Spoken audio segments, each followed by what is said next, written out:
Tout le plaisir est pour moi de vous informer, Madame, Monsieur, bonjour et merci de nous rejoindre dans cette livraison de l'actualité de la mi-journée sur la télévision nationale congolaise, un journal qui part de la cité de l'Union africaine où le président de la République, Félix-Antoine Tshisekedi Tshilombo, a présidé la 44e réunion du Conseil des ministres. C'était hier vendredi.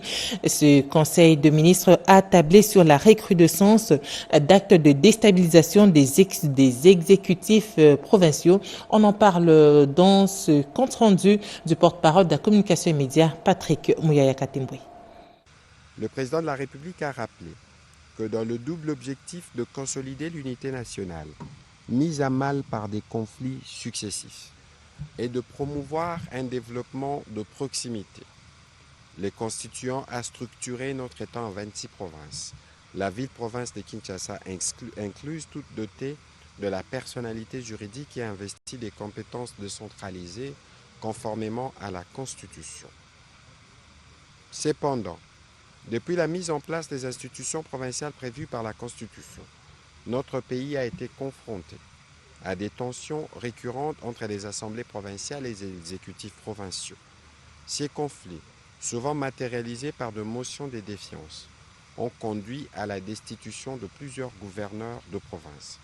Ces instabilités ont lourdement pesé sur le bon fonctionnement des institutions provinciales, entraînant d'importants retards dans la mise en œuvre des politiques publiques et freinant l'élan des développements administratifs et socio-économiques escomptés.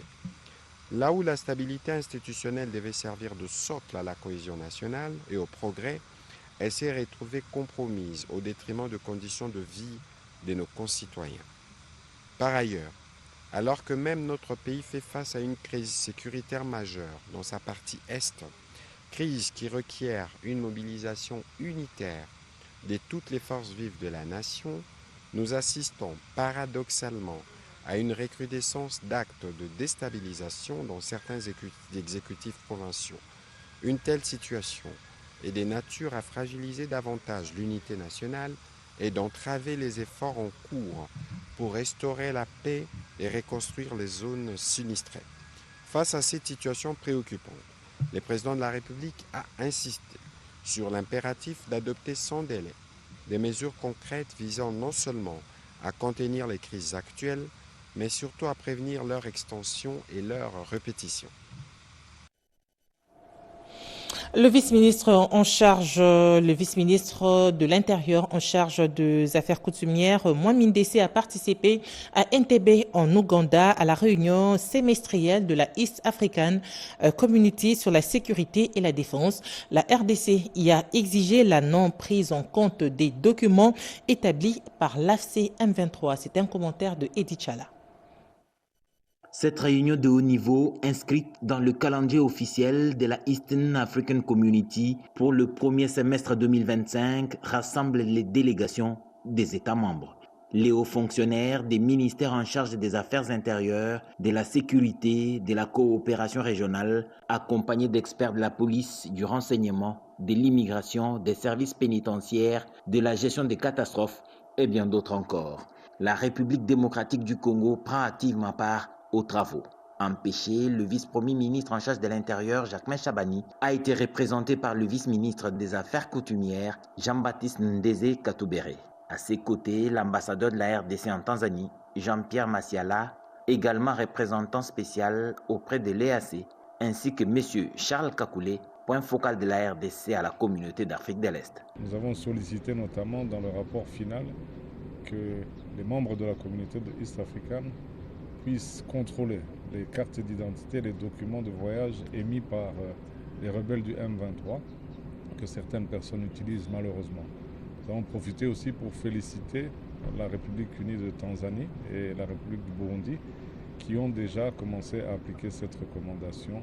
Cette rencontre se déroule en 3 phases, la session des hauts fonctionnaires du 19 au 21 mai, celle des secrétaires permanents le 22 mai et enfin le 23 mai, la session des ministres chargés de la sécurité interétatique.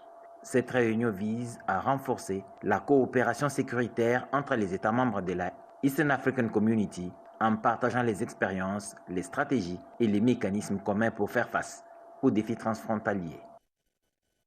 Et pendant ce temps, la République démocratique du Congo avance à grands pas vers son adhésion à la Convention des Nations Unies sur l'eau. Le mardi dernier, 20 mai 2025, la ministre d'État en charge de l'environnement, Eve Bazaïba, a présidé un atelier d'information à l'intention des parlementaires congolais. L'objectif était de mobiliser les élus autour des enjeux de la coopération transfrontalière en matière de la gestion durable de l'eau. Chmendondo. La rencontre stratégique entre la ministre d'État en charge de l'environnement et du développement durable, Eve Bazaïba Massoudi, et les parlementaires issus de 2 chambres de parlement, particulièrement ces 2 membres de commissions en charge de l'environnement. À l'ordre du jour, l'adhésion imminente de la RDC à la Convention sur la protection et l'utilisation de cours d'eau transfrontaliers et de lacs internationaux, plus connus sous les noms des conventions de l'ONU sur l'eau. Dans son intervention, la ministre d'État a souligné la valeur géostratégique de l'eau, particulièrement dans un contexte mondial de plus en plus tendu aux effets du changement climatique. Elle a rappelé que la RDC, qui détient plus de 50% de ressources en eau douce d'Afrique, a une responsabilité régionale et mondiale dans la gestion durable de cette richesse vitale. En adhérant à la Convention sur l'eau, la République démocratique du Congo pourra bénéficier de son accompagnement dans la protection de ces immenses ressources en eau, dans la mise en œuvre des différents accords et protocoles sur les eaux transfrontalières avec ses voisins et aussi dans plusieurs autres aspects, notamment dans l'application effective de sa loi relative à l'eau.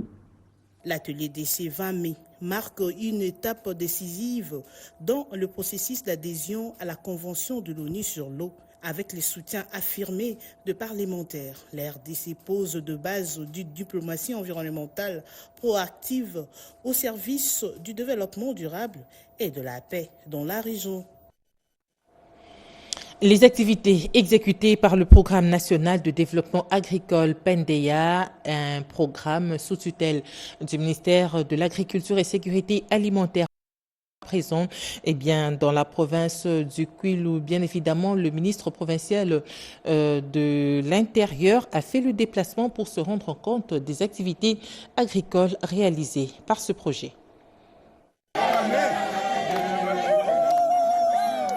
Le ministre provincial de l'Intérieur de la province du Kwilu, son Excellence Jean-Malo Mbongo Passi, a effectué du 10 au 20 mai dernier une mission de supervision des activités du Programme national de développement agricole PNDEA dans les territoires d'Idiofa, Gungu et Bulungu pour s'imprégner de réalisation du dit programme. Partout où il est passé, son Excellence Jean-Malo Mbongo Passi a d'abord échangé avec les autorités locales sur l'évolution des activités. Ensuite, il a visité quelques champs des petits exploitants agricoles inscrits dans le registre national des agriculteurs ayant bénéficié de l'accompagnement du PNDEA au cours de la saison B 2025. Enfin, son Excellence Jean-Malo Mbongo Passi a noté avec satisfaction l'impact positif de la mise en œuvre du PNDEA au Kwilu. Pour vérifier les activités du PNDEA sur le terrain, là nous sommes en train de visiter un champ de 2 hectares de maïs à Mouilambongo. Nous sommes très satisfaits de la qualité du travail abattu.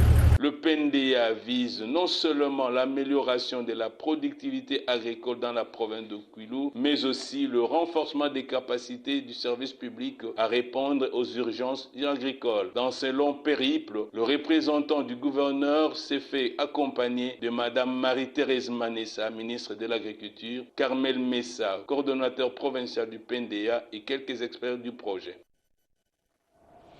Et puis, nous allons parler à présent du chargé des missions du chef de l'État qui a échangé dans la province du Haut-Katanga avec quelques confessions religieuses. L'heure n'est point au repos pour le nouveau chargé des missions du chef de l'État Félix Tshisekedi dans l'espace Grand Katanga, Thierry Zondé, qui a ouvert les balles des audiences par un entretien d'1h30 avec les leaders de confessions religieuses du Haut-Katanga, mettant ainsi Dieu en premier plan. Nous disons merci à Dieu qui a permis que nous soyons reçus. Vous savez, Dieu est le maître des temps et circonstances, par son excellence, monsieur le chargé de mission du chef de l'État. Comme vous le savez, il n'y a pas longtemps que son bureau est installé en province. C'était d'abord pour présenter les civilités et essayer un peu d'échanger sur les réalités de la province, les petites difficultés que nous avons en province.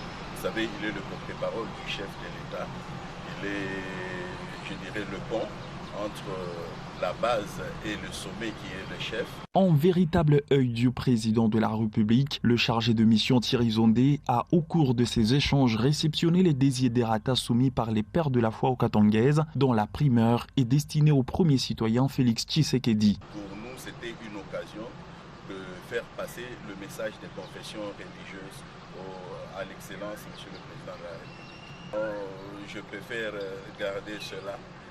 Nous gardons vraiment cela et nous réservons la primauté au chef de l'État puisque c'est un problème, c'est un message que nous lui avons communiqué à travers son chargé de mission. En outre, l'évêque Sylvain Kassongo, chef de la délégation, a exprimé la volonté d'inscrire cette rencontre dans un schéma visant à redorer la paix et la cohésion nationale. Les difficultés ne sont pas celles des confessions religieuses. Nous avons un souci, le pays est agressé, nous avons besoin de la paix. Le grand message que nous avons, c'est l'amour de la patrie, c'est la paix, et c'est autour de tout cela que nous avons échangé. Moi, j'aimerais dire que la première chose à retenir, que le chargé de mission, le chef de l'État, vient de commencer les audiences. Il vient de commencer le travail pour lequel il a été envoyé dans le Grand Katanga, c'est être l'oreille du chef de l'État et s'approcher de la population pour appréhender, s'enquérir des difficultés, de ce qui se passe avec la population katangaise. Conformément à la feuille de route lui tracée par les garants de la nation, tel un soldat envoyé en mission, Thierry Zondé travaille sans répit à la matérialisation de la vision que prône Félix Tshisekedi pour la zone katangaise. Au chapitre de la sécurité, sachez que la sécurité de la ville de Matadi préoccupe au plus haut point le maire de cette ville portuaire. La police a mis la main sur 10 bandits, main armés qui ne cessent de terroriser les paisibles citoyens. Une opération dirigée par, je vous le disais, le maire de la ville. Regardez. La traque des malfaiteurs se poursuit sans relâche dans la ville de Matadi. Encore 3 ont été arrêtés dans la nuit du mercredi 21 au 22 mai 2025 au cours d'une patrouille nocturne mixte police nationale congolaise et police militaire dans le cadre de l'opération Kumba Kimbiko supervisée par le maire de Matadi, Dominique Nkodambete. Il s'agit de 2 policiers. Le premier a été interpellé dans la cellule Pays-Bas au quartier Banana, soupçonné d'être à la tête d'une association des malfaiteurs. Il ressort de l'enquête menée, le domicile du dit policier sert de refuge à plusieurs délinquants qui s'y retrouvent pour se reposer ou planifier leurs opérations. Ce lieu de refuge est également connu des riverains comme un lieu de consommation de la drogue, provoquant ainsi une vive inquiétude dans le voisinage.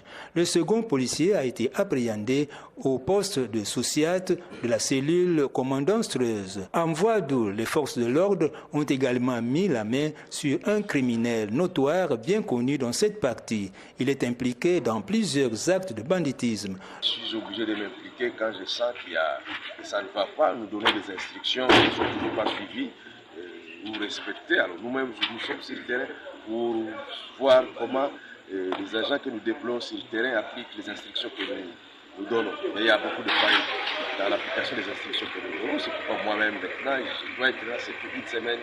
Je suis avec la police et les éléments même sur le terrain pour arrêter des coups, arrêter les criminels. Je sais pas, la liste est déjà très longue et tous les coups que nous arrêtons.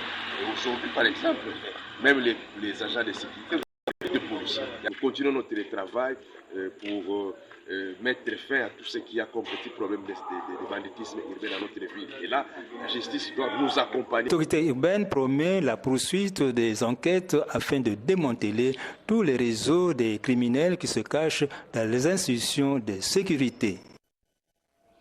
Suivons à présent ce qu'a été les activités du général de brigade Déo Kaleke, conseiller du vice-ministre et ministre de la Défense nationale et ancien combattant. Il était en mission officielle dans la ville d'Ouvira. Regardez. Le général de brigade Deo Baleke, conseiller du vice-premier ministre et ministre de la Défense nationale et des anciens combattants en mission de service à Uvira. Cet officier supérieur de FARDC venu de Kinshasa a conféré ce vendredi 23 mai avec le représentant des forces loyalistes de Wazalendo et de la société civile dans la salle auditorium des femmes et filles de la mairie d'Uvira. C'était dans le cadre d'une réunion de concertation pour consolider la cohésion entre le FARDC et les volontaires de défense pour la patrie appelés Wazalendo. Je suis le conseiller du vice-premier ministre de la Défense nationale et des anciens combattants. Il a plu à mon hiérarchie de m'envoyer ici à Uvira pour rencontrer mes frères et sœurs qui sont au front, qui sont en train de se battre contre l'ennemi. Et comme vous avez demandé l'objet de la mission, c'était pour renforcer, pour cimenter la cohésion entre les Wazalendo et les FARDC. Le message est clair et le message provient de l'objet de la mission. C'est-à-dire, les FARDC doivent travailler en collaboration avec les Wazalendo. Parce que, comme je l'ai dit, une seule main ne fait pas avancer la pirogue. Et l'union fait la force. Et donc, je suis rassuré que le message est tombé entre les bonnes oreilles et que ça sera ainsi fait. Je suis tellement satisfait de voir que dans la salle, j'ai analysé et j'ai constaté que entre les Wazalendo et les FARDC, il y a une ambiance qu'on doit d'ailleurs féliciter. J'encourage donc les Wazalendo ensemble avec les FARDC de pouvoir persévérer dans la lutte pour qu'on ne donne pas la chance à l'ennemi de nous prendre notre terre. C'est la vie ou la mort. À Kinshasa, dans la commune de Mongafula, les conseillers communaux mettent en garde la population au sujet de la vente illicite des terrains à haut risque. Une commission a été mise en place pour faire la lumière sur ce dossier, nous dit Toto Sungu et Pascal Sichou. La redevabilité est un concept qui s'applique à chaque niveau de gestion. C'est à l'issue de la plénière du 5 mai 2025 que le conseil communal de Mongafula a procédé à l'interpellation du chef de quartier Kimbondo, accusé de faits graves sur la vente illicite des terrains sur les sites érosifs dans la localité Mouchi, l'occupation illégale des emprises publiques par des particuliers, rétrécissant ainsi la route et rendant l'accès difficile aux piétons, le cas de la route Kimwenza. Les griefs retenus après la mise en place d'une commission d'enquête.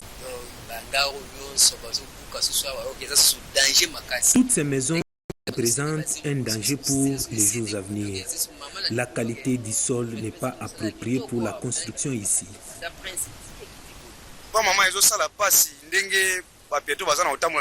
Nous avons mal au cœur de constater ces désordres entretenus par les marchands et marchandes. Les piétons n'ont pas l'accès sur la chaussée. Nous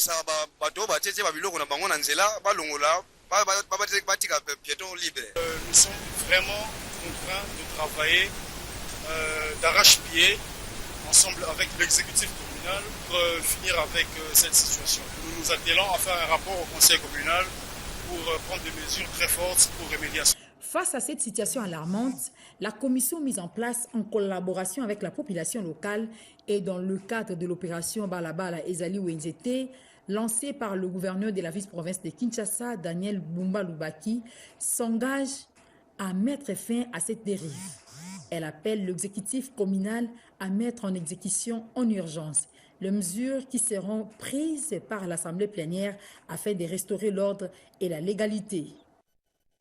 Et dans la province du Kasaï oriental, la députée nationale Clotilde Kapingawa Mulumba s'engage à matérialiser la vision du chef de l'État Félix-Antoine Tshisekedi Tshilombo dans le secteur de la santé, plus précisément à Kabea Kamwanka. Les détails dans ce reportage. L'hôpital général de référence de Kabea-Kamwanga a reçu mardi 20 mai 2025 un lot important de matériel médicaux et orthopédiques sous l'impulsion de la députée nationale Clotilde Kapinga Wamulumba grâce au soutien du Fonds national de promotion et de la sécurité sociale FNPSS. Cette dotation symbolise l'engagement de l'élu de Kabea-Kamwanga de doter l'hôpital de matériel de la nouvelle technologie et des infrastructures modernes pour des soins de qualité, comme le veut le chef de l'État Félix Antoine Tshisekedi Tshilombo dans sa vision couverture santé universelle. Dans la délégation venue de Kinshasa pour la circonstance, on a noté la présence de la DG du FNPSS, Alice Mirimo Kabesi. Sur place, des allocutions ont été prononcées pour saluer le rôle que joue la députée nationale Clotilde Kapinga pour le développement de sa base naturelle. Dr Stéphane Mpongu, médecin directeur de l'hôpital de Kabea-Kamwanga, a rappelé que cette dotation concrétise la promesse faite depuis 2024 par la députée Clotilde Kapinga après avoir constaté que l'hôpital de Kabea-Kamwanga n'était pas équipé. Alice Mirimo promet l'extension de cette structure sanitaire après avoir remercié le chef de l'État Félix Antoine Tshisekedi Tshilombo. Clotilde Kapinga Wamulumba a remercié le président de la République et la DG du FNPSS pour cette dotation.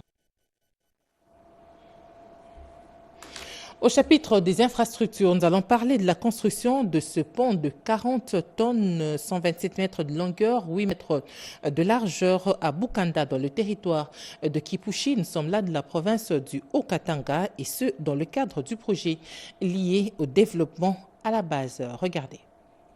Voici à quoi ressemblait la traversée de cette rivière dénommée Kinshika au village du même nom dans le groupement de Chindaika, secteur de Bukanda, dans le territoire de Kipushi, province du Haut-Katanga. Quelques jours après sa nomination, Sébastien Mwape Kabinda a, dans le cadre de projets liés au développement à la base, initié le travaux de construction de ces ponts qui fait le bonheur de la population de cette entité. Aujourd'hui, la population est contente d'avoir un pont de plus de 40 tonnes mesurant 127 mètres de longueur sur 8 mètres de largeur. Objectif, doter le groupement des villages et de son entité de nouvelles infrastructures répondant aux besoins réels de communautés locales. Dans un autre registre, le chef du secteur de Bukanda, Sébastien Mwape, est allé à la rescousse d'un orphelinat situé à 35 km de la ville de Lubumbashi sur la route Kasenga. Nous remercions sincèrement les chefs de secteur et son équipe pour avoir pensé à 95 enfants orphelins que nous encadrons ici. Dans notre stock, on n'avait plus rien et tout ce qu'on vient nous amener, ça va vraiment nous permettre de bien prendre en charge ces 95 enfants que nous gardons dans notre orphelinat Boulaya. Nos sentiments de gratitude puissent vraiment atteindre le chef du secteur. Nous sommes vraiment très contents. La population ne cesse de remercier le chef de l'État pour le choix porté sur le digne fils du secteur de Bukanda, Sébastien Mwape, qui matérialise la vision du chef de l'État à la reconstruction du pays. L'atelier de présentation du rapport d'évaluation du plan de développement local 145 territoires 2021-2025 dans le secteur de Luilou, province du Lualaba. Cet atelier renseigne qu'un total de 159 projets a été réalisé dans cette entité par Betty Kendo. Un atelier est présidé par le deuxième échevin Kassolo Célestine Chimendondo pour le commentaire. Évaluer le projet initié et exécuté dans le secteur de Lulou au cours de la période de 2021 jusqu'à cette année en cours est la raison de cet atelier tenu jeudi 15 mai 2025 dans la salle polyvalente Gracidos de Lualaba Mupanja. Ces plans de développement local est subdivisé en 8 domaines, occasion pour Kioni Fiston, secrétaire permanent de la cellule de passation de marché public, d'évoquer les 159 projets d'intérêt communautaire réalisés par le secteur de Luilou, dont plusieurs sont à l'actif de Betty Kendo Katoke, l'actuel chef du secteur. La rencontre de ces jours a pour objectif de nous permettre de faire l'évaluation des projets réalisés dans le cadre du développement à la base dans notre secteur de Luilou. depuis 2021 jusqu'à cette année 2025. Cet exposé a été suivi par les recommandations dans le but de pérenniser les actions d'intérêt communautaire initiées dans cette entité territoriale décentralisée. Les chefs de groupement, les chefs coutumiers ainsi que le représentant de la communauté et les membres du CLD n'ont pas manqué d'encourager Betty Kendo Katoke qui se bat pour répondre avec promptitude aux besoins de ses administrés. Tous ces 159 projets d'intérêt communautaire ont contribué au développement de cette entité territoriale décentralisée. Betty Kendo Katoke a été représentée à cet atelier par Célestine Kassolomani, deuxième échevin chargé du développement.